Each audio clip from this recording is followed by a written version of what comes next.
Mister Shankari madam, నమస్తే Usha. Law of అట్రాక్షన్లో అసలు ఫీలింగ్స్కున్న importance ఏంటి?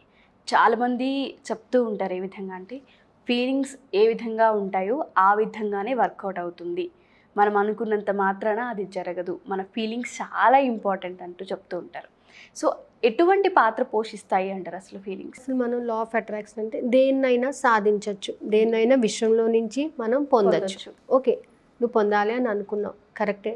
కానీ ఆ వస్తువు మీద నీకంటూ ఒక అభిప్రాయం ఉండాలి, నీకంటూ ఒక ఫీలింగ్ ఉండాలి కదా.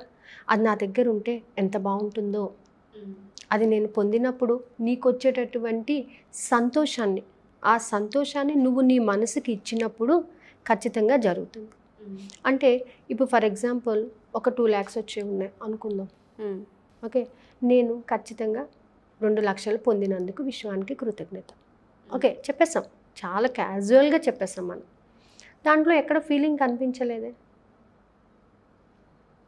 అంతే కదా. మీరు మా ఇంటికి వస్తే బాగుంటుందండి, ఓకే, వస్తే బాగుంటుందని అన్నావు, చాలా క్యాజువల్గా చెప్పావు కదా. మరి దానినే అయ్యో మీరు మా ఇంటికి వస్తే నాకు చాలా సంతోషంగా ఉంటుందండి, ఎప్పుడు వస్తారండి అని అడిగామనుకోండి, అక్కడ మీ యొక్క ఫీలింగ్స్ దానికి టచ్ అవుతాయి. టచ్ అయినప్పుడు అంటే రావాలా వద్దా అని ఆలోచించే వాళ్ళు కూడా రావాలి అనేటటువంటి ఒక థాట్కి వస్తారు కదా.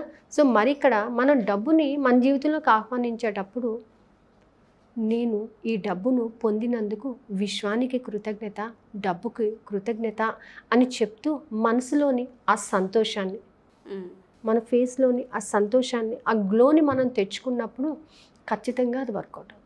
ఎందుకంటే నీకు ఫీలింగ్స్ లేనప్పుడు నేను నీ దగ్గరికి వచ్చి వేస్ట్, నీతో మాట్లాడి వేస్ట్. సో అంటే ఒక వస్తువు మీద కానీ ఒక వ్యక్తి మీద కానీ నీకు ఫీలింగ్ లేనప్పుడు అక్కడ ఏముంటుంది? నథింగ్ ఈజ్ దేర్, మాట్లాడటానికి ఏమీ ఉండదు. అలాంటప్పుడు ఫీలింగ్స్కి చాలా ఇంపార్టెన్స్ ఉంటుంది. మనం ఎప్పుడైతే మనీకి ఇప్పుడు మనం సారీ చెప్తాం, హోపోనోపోనో టెక్నిక్లో మనం సారీ చెప్పాలి. మనీ ఐఎమ్ సారీ అని అనేసావు అనుకోండి, అంటే క్యాజువల్గా నువ్వు అయితే తప్పు జరిగిపోయింది అనేసావు. దానినే నువ్వు ఎక్స్ప్రెస్ చేసే విధానంలో, నువ్వు మాట్లాడే విధానంలో money I'm sorry, please excuse me అని రిక్వెస్టింగ్ మేనర్లో చెప్తూ దానిని రిక్వెస్ట్ చేస్తూ అడిగారు అనుకోండి, ఏమవుతుంది? అయ్యో పాపం, ఎవరికైనా కానీ మన మాట తీరు, మనం చూసే విధానం, మన చూపు, మన మాట విధానాన్ని బట్టే ఏదన్నా ఉంటుంది. ఒక వ్యక్తిని కానీ ఒక వస్తువుని కానీ మనం చూసే విధానాన్ని కూడా అది మన దగ్గరికి రావాలా వద్దా అనే ఆలోచన ఉంటుంది. అది నా దగ్గర ఉంటే ఎంత బాగుంటుందో, డాడీ నాకు అది కావాలి, నాకు అది కావాలి, ఖచ్చితంగా కావాలి, అది నాకు చాలా ఇష్టం అని చెప్పారనుకోండి, ఓహో నువ్వు క్యాజువల్గా అడిగిన దానికి చాలా ఇష్టం నాన్న ఇంపార్టెంట్ అని అడిగిన దానికి తేడా ఉంటుంది. కాబట్టి మీ యొక్క ఫీలింగ్స్ చాలా ఇంపార్టెంట్ అండి అక్కడ.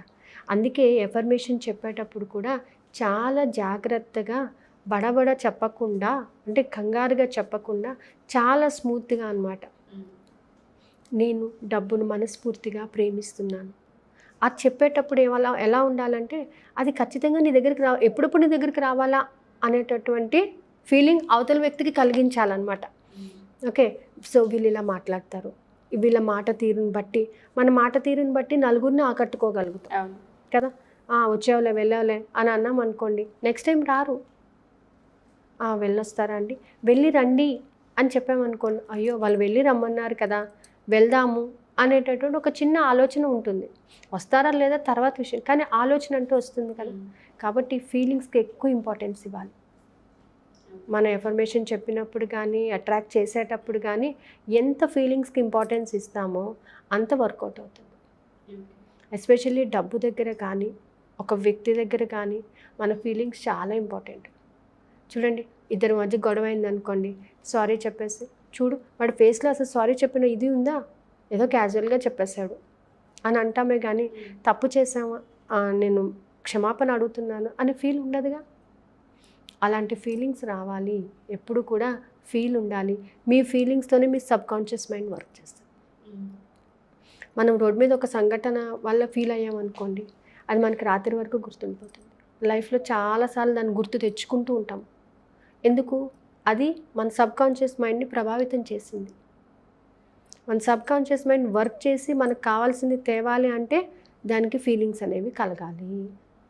ఆ ఫీలింగ్స్ ఎప్పుడైతే మనకు కలుగుతాయో ఖచ్చితంగా మనం అనుకున్నది ఇమీడియట్గా మనకు తెప్పిస్తుంది. కాబట్టి ఫీలింగ్స్కి ఎక్కువ ఇంపార్టెన్స్ ఇవ్వాలి. విజువలైజేషన్ చేసుకున్నప్పుడు కూడా ఫీలింగ్స్కి ఎక్కువ ఇంపార్టెన్స్. బిలీవ్ సిస్టమ్కి ఎంత ఇంపార్టెన్సో ఫీలింగ్స్కి అంత importance. Without feeling you can't, మనం తీసుకురాలేము. ఏదైనా సరే మీరు ఎన్ని రోజులైనా చేయండి. ఇన్ని రోజులు నేను చేస్తున్నానండి, మెడిటేషన్ చేస్తున్నాను, కానీ నేను అనుకున్న డబ్బు రాలేదు. మీరు ఎలా అడిగారు? ఏమని అడిగారు? డబ్బు నాకు వచ్చినందుకు కృతజ్ఞత. దాంట్లో ఎక్కడ ఫీలింగ్ లేదు. మన మనసు దానికోసం తపించాలి, ఆరాటపడాలి. ఆరాటపడేటప్పుడు నీ ఎనర్జీని ఉపయోగించాలి. ఆ ఎనర్జీ ద్వారానే నువ్వు అట్రాక్ట్ చేయగలుగుతావు. ఆ ఎనర్జీని డెవలప్ చేసుకోవాలి. ఆ ఫీలింగ్స్ని డెవలప్ చేసుకుంటే మనిషి ఖచ్చితంగా అనుకున్నది సాధించగలుగుతాడు. చాలామంది అఫర్మేషన్స్ చేసేటప్పుడు కానివ్వండి, యూనివర్స్ని అడిగేటప్పుడు కానివ్వండి, అవుతుందో అవ్వదో అన్న డౌట్ని రేస్ చేస్తూ ఉంటాం. అది ఎంత ప్రభావితం చేస్తుంది అంటారు? అది చాలామంది ఓవర్కమ్ చేసుకోలేకపోతున్నాం మేము, మాకు ఆ ఆలోచన వస్తుంది అంటూ ఉంటారు.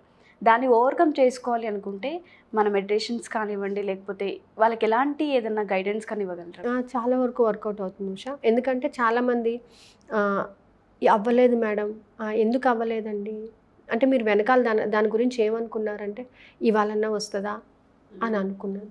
ఆ చిన్న అనుమానం నువ్వు ఎందుకు పెట్టావు అక్కడ? చిన్న అనుమానాన్ని నువ్వెందుకు క్రియేట్ చేసావు అక్కడ?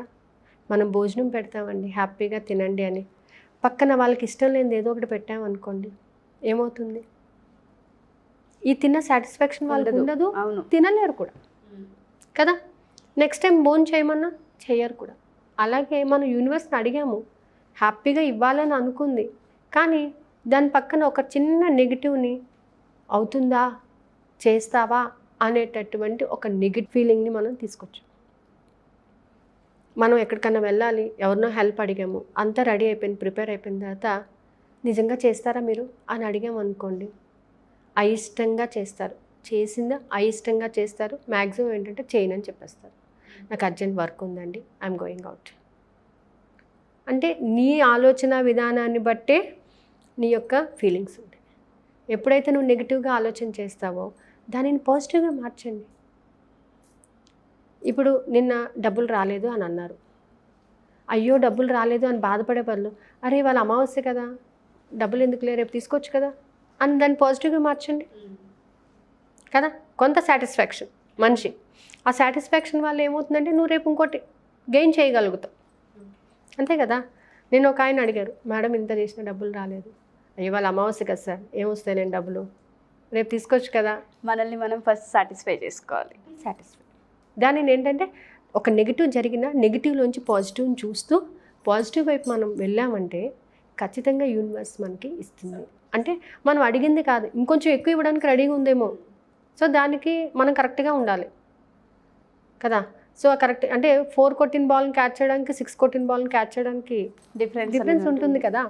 సో ఆ డిఫరెన్స్ని కూడా మనం గమనించాలి కదా. ఏమో ఇంకా ఎక్కువ ఇస్తుందేమో, ఆ ఎక్కువ తీసుకోవడానికి నేను కూడా రెడీగా ఉండాలి కదా. సో అలా ఎందుకు అనుకోరు? Change your feelings, change your thoughts. ఒక్కసారి మన థాట్స్ని కానీ మన ఫీలింగ్స్ని కానీ మార్చుకున్నట్లయితే ఖచ్చితంగా అది వర్కౌట్ అవుతుంది. Thank you ma'am. Thank you. Thank you Usha.